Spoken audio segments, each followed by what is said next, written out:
On the news tonight, President Bola Tinubu inaugurates Committee on Tax Reforms.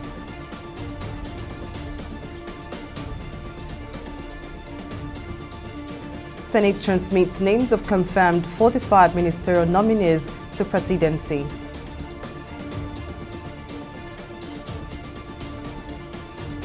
And federal government decries rise in child labor in Nigeria.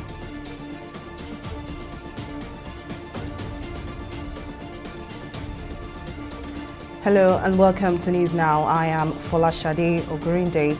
President Bola Tinubu has inaugurated the Presidential Committee on Fiscal Policy and Tax Reforms with a charge to transform the tax system to support sustainable development and achieve a minimum of 18% tax to GDP ratio within the next 3 years. The committee, which has 1 year span, is established to address the broad fiscal challenges facing the Nigerian economy through fiscal governance, tax reforms and growth facilitation. President Tinubu said the committee has its objective the advancement of viable and cost-effective solutions to issues such as multiplicity of tax collection agencies, the high cost of revenue administration, and the lack of effective coordination between fiscal and other economic policies across all levels of government. That my administration will address all the issues impeding investment and economic growth in Nigeria. This promise is why I saw an end to the fuel subsidy. It is the reason the central bank has called an end to its multiple exchange rate system. It won't happen under my watch.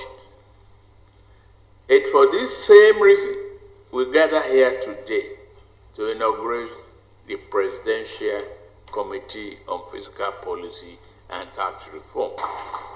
The committee has been established to address the broad fiscal challenges facing our economy. Its mandate shall be divided into 3 broad areas: fiscal governance, B, tax reforms, and third, growth facilitation. We must be committed to establishing a conducive policy environment to attract global and local businesses and position our nation as a hub for research and development, technology and innovation, headquarters location, financial and shared services center for the continent. Our approach will be comprehensive and long-term focused. Speaking after the inauguration, the representative of the World Bank said the agenda of the committee is key to helping Nigeria achieve inclusive growth with more economic opportunities and better services for Nigerians. I think this is why the agenda for this committee is so important to what we at the World Bank are here to help Nigeria do. And so I'm very honored that I was invited to be part of this. Support, most of the financing that we provide is directly for services like primary health care, electricity access, rural roads. Those are things that what we look forward to a day where Nigeria is fully financing those from its own government resources. And so I would love to see a day where the work of this committee lays the foundation for making our financing redundant. We are always here to help in other ways by sharing the experience and knowledge of what's worked in other countries. But in terms of, could not be happier if Nigeria gets to the point where it's generating enough of its own revenues in a way that's actually helping create the space for private investment, for families to flourish, and does not need to come to the World Bank for financing. The Senate has transmitted the names of 45 confirmed ministerial nominees to the presidency. The Senior Special Assistant on National Assembly Matters, Abdullahi Gumel, disclosed this in an interview with journalists at the National Assembly on Tuesday, explaining why the number of ministerial nominees was increased to 48 as against 42 in the previous administration. Gumel said some of the ministries which emerged until now stand alone, namely the Ministry of Works and Housing. He also thanked the senators for suspending their recess to screen and confirm the nominees.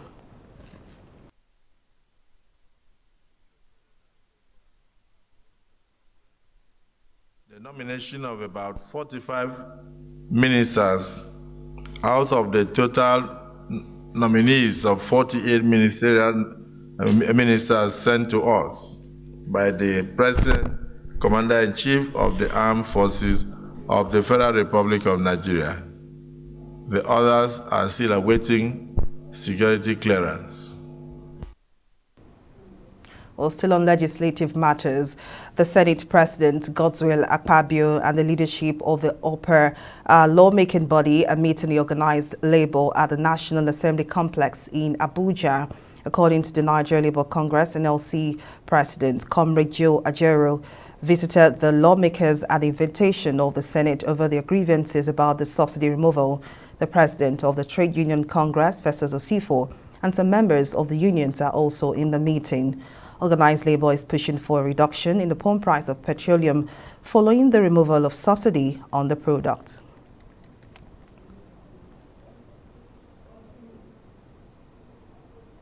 Well, the federal government says over 43% of Nigerian children between the ages of 5 and 11 are actively involved in economic activities, including the worst forms of child labor.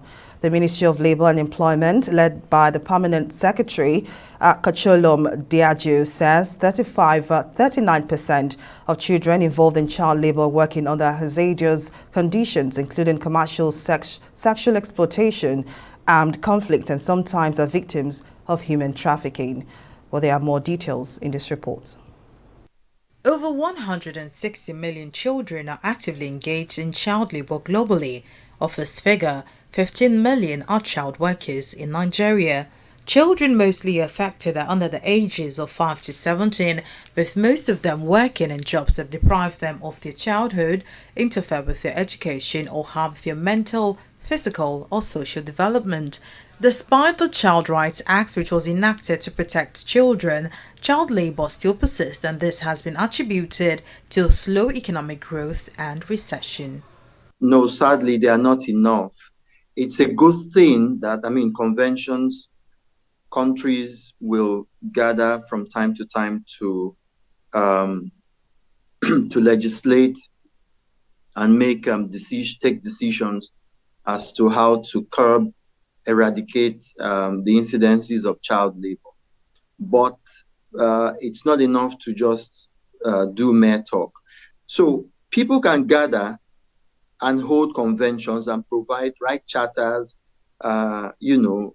publish books, communiques, and all that until, the tiger has some teeth, until that is done, it will be mere talk and it will end within that frame. The federal government has been called upon to address the issues of child marriages and punish offenders of the Child Rights Act. A politician, a notable person, or even a non-politician is reported to have abused a child. What does the ILO do? What does UNICEF do? They are supposed, if you ask me, to mount pressure on visa issuing countries. There are countries that are tourist destinations, so that there should be a visa ban to start with. Yeah, you may not be able to immediately arrest some of these persons, but you should be able to put pressure on them to desist from marrying children. It begins to send some strong messages in some quarters that you cannot abuse a child and still walk away with that impunity.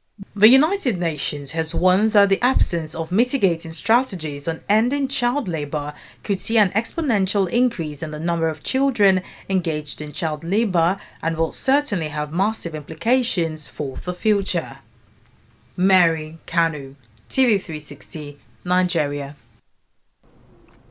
A 45-year-old woman, Taye Abbas, from Ilorin, Kwara State, has been arrested by Lagos State Police for allegedly using a 10-year-old girl to sell drugs.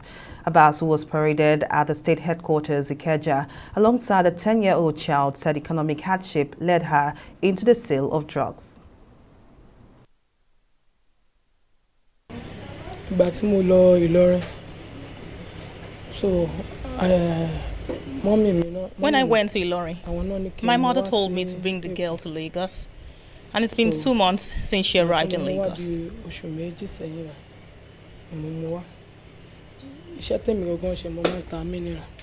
I'm a business person who sells carbonated drinks and food. When the girl eventually arrived at my place, feeding became difficult. I go to a shop to collect drinks and sell at a place where someone introduced me to sell Colorado colos.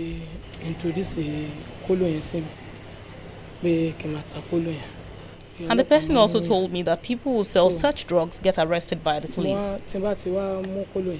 When I collect the drugs from the seller, I put it in the girl's underwear.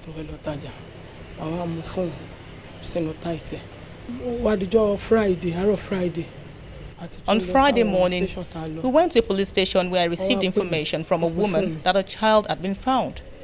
I told the person that the child got lost in Lagos. And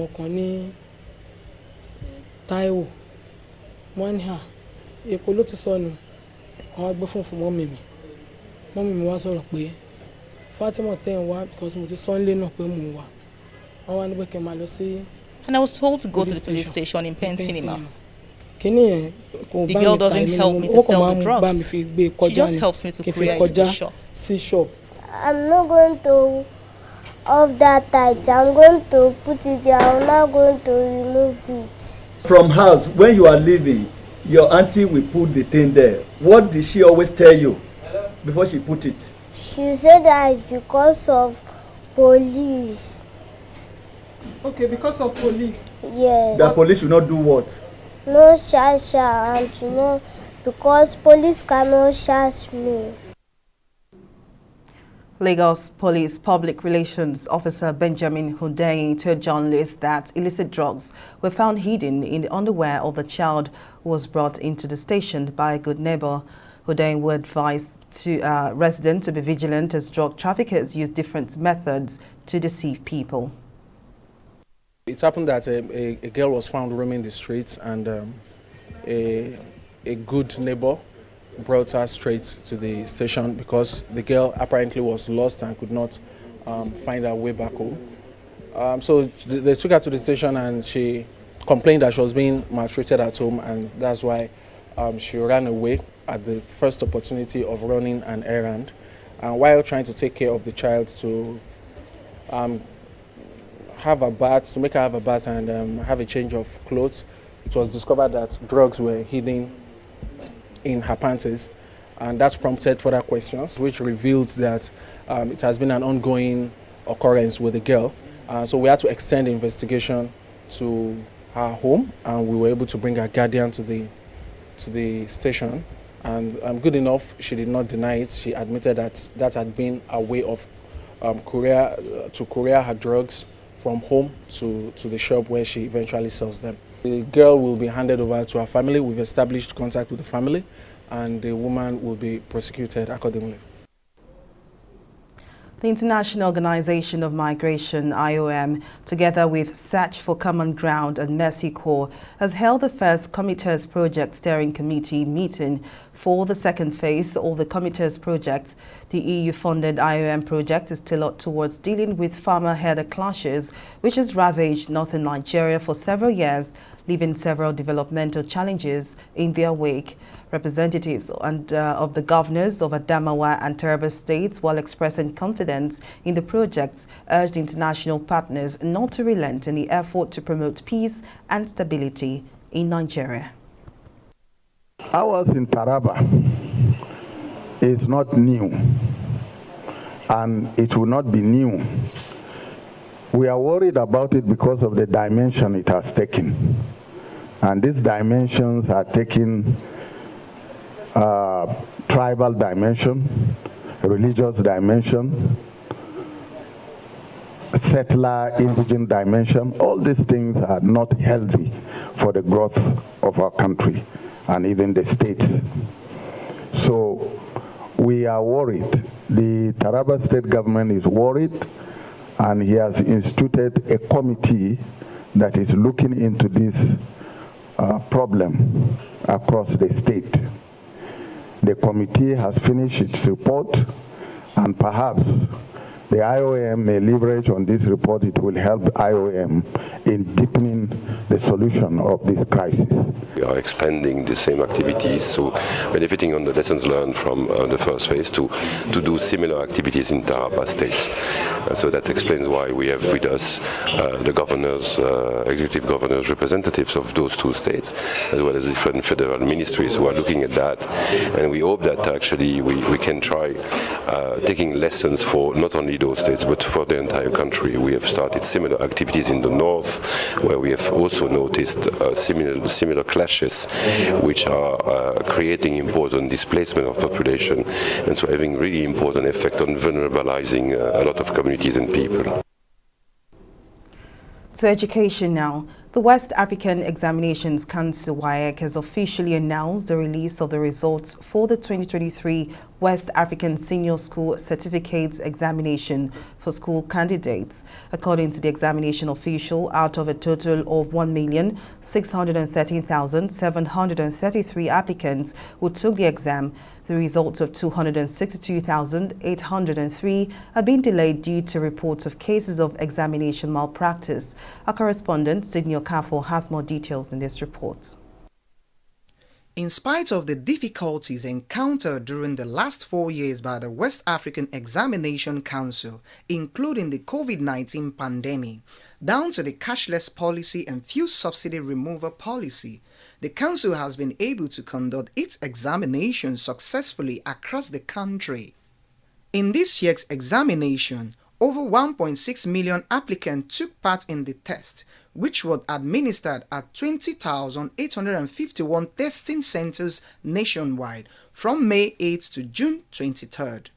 Patrick Arigba, the head of Nigerian National Office, WAEC, says about 91.5% of candidate results have been released, while 8.5% of candidates are yet to be released due to technical hitches as well as incomplete registration, among others.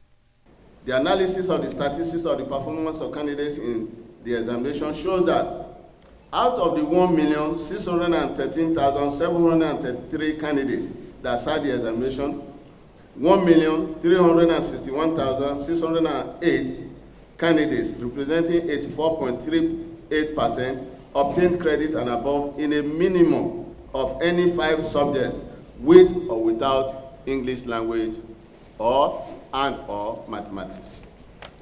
1,287,920 candidates, representing 79.81%, obtained credits and above in a minimum of 5 subjects, including English language and mathematics. In the area of combating malpractices, the HNO praised the efforts of the Council in combating the menace. He also charged stakeholders to work with the exam board to eradicate the problem nationwide. For these past 4 years, my management team and I have worked so hard. I have experienced a quantum leap in the achievements of the Council, including revert of the school candidates examination period to May-June. Distinguished gentlemen of the media, you will agree with me that the revert to May-June period for the conduct of the school candidates examination is remarkable and significant for the West African Examinations Council as well as the member countries. And this has now again brought us to a common ground in respect of our academic calendars. This shows a massive recovery from the devastating effects, disruptions, and confusion caused by the COVID-19 pandemic. He also commended the Council's innovation of the Educational Statistic Platform, where students and stakeholders can view candidate biodata and make necessary adjustments. We'll take a break here, but still to come. Mali warns of catastrophe if ECOWAS intervenes in Niger. Details of the story and more right after this break.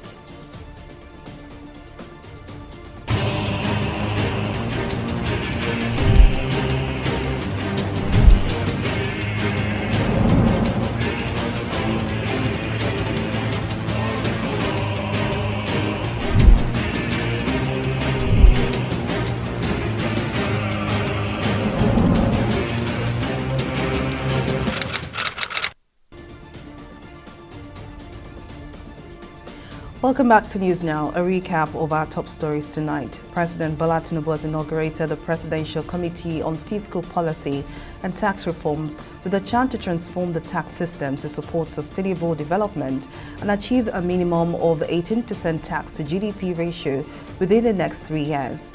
The committee, which has 1 year span, is established to address the broad fiscal challenges facing the Nigerian economy through fiscal governance, tax reforms, and growth facilitation. We also told you that the Senate has transmitted the names of 45 confirmed ministerial nominees to the presidency, explaining why the number of ministerial nominees was increased to 48 as against 42 in the previous administration. Senior Special Assistant on National Assembly Matters, Abdullahi Gumel, said some of the ministries which were merged will now stand alone, namely the Ministry of Works and Housing. But in case you missed any of our news bulletin or for more updates, you can catch us on Limex World TV or log on to our website on www.tv360nigeria.com. You can also follow us on our social media platforms on Twitter, Instagram and YouTube at TV360 Nigeria. On Facebook, we are at TV360 Online.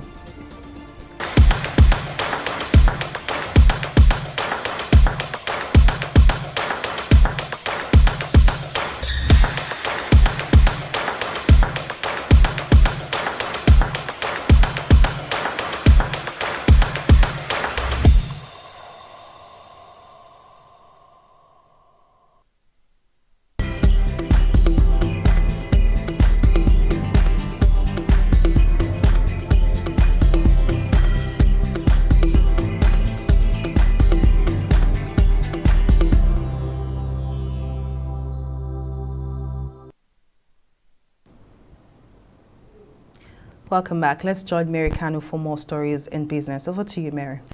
Many thanks, Folashade. Welcome to Business News. German engineering company Siemens Energy has disclosed that the revamp of the power framework within Nigeria will take 5 years, more than its earlier expected date of completion. According to the energy company, the delay is due to the effects of the COVID-19 pandemic. The project, which involved 3 phases, had the objectives to deliver an additional 2 gigawatts to the grid to significantly reduce aggregate technical, commercial and collection losses and to achieve improved grid stability and reliability. Head of Business Development and Government Relations for Siemens Energy, Oladayo Orolu, said some raw material components costs have doubled, while some are just marginally higher, adding that the electricity output in the country would increase by an additional 2,000 megawatts at the completion of Phase 1 by 2025. We'll take a break and be back with stock market reports. To stay with us.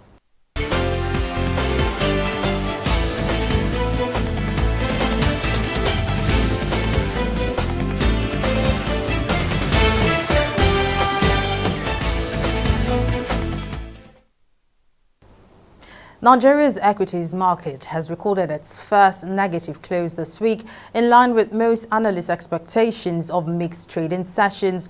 The market decreased by 0.04%, no thanks to stocks like Secure Electronic Technology PLC and Northern Nigeria Flour Mills. While some investors cherry-pick value stocks across the board, others move to the Nigerian bourse to take profit from recent gains. At the close of trading, the all-share index and its equity market capitalization decreased to 65,309 basis points and 35.56 trillion naira, now in 6,376 deals. Investors exchanged 317 million shares valued at 4.471 billion naira. A switch now to the global scene. Just like the NGX, we see bearish trade in the US and UK, but in Asia, Japan's Nikkei rose 0.38% to take its winning streak to 3 days and end at 32,377 basis points. That's the stock market report. Folashade, back to you. Well, many thanks, Mary, for that update. On the foreign scene, the military governments of Burkina Faso and Mali have warned that any military intervention against coup leaders in Niger will be considered a declaration of war against their nations. Niger's neighbors issued the warning in joint statement read out days after West African leaders threatened to use force to reinstate Niger's deposed president Mohamed Bazoum.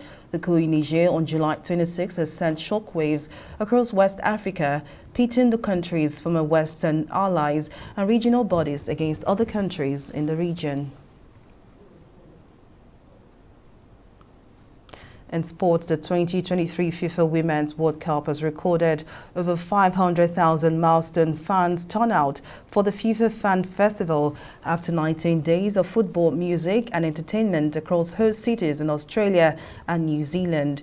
FIFA fan festivals have been a regular feature of the FIFA World Cup since 2006, but this year's tournament in Australia and New Zealand has been the first time this unique fan experience has been offered in all host cities of the FIFA Women's World Cup.